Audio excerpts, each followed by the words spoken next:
পাঠশালা, আর প্রতিটি সকাল এক অচেনা অতিথি। সুখ, দুঃখ, লজ্জা যেই আসুক, ভালোবাসা আর সম্মান জানাও।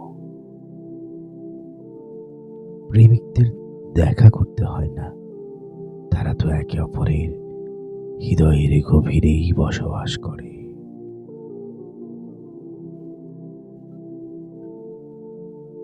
ভালোবাসা খুঁজে পাওয়ার বিষয় নয়, বরং আমাদের মনে যে বাধাগুলো আছে সেগুলো খুঁজে বের করাই ভালোবাসার আসল কাজ। সঠিক কিংবা ভুল, এসব বিভাজনের বাইরেও একটা নীরব ক্ষেত্র আছে। আমি সেখানে তোমার জন্যে অপেক্ষা করব। কোনো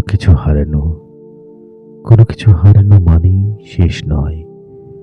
প্রতিটি হারানো বস্তুই ফিরে আসে ভিন্ন ছায়ায়, নতুন অর্থে।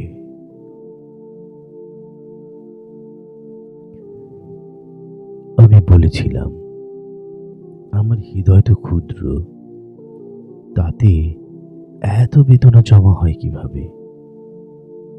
তিনি জবাব দিলেন, তোমার চোখ কি খুব বড়? তবু তো তা দিয়ে তুমি গোটা পৃথিবী দেখে ফেলো।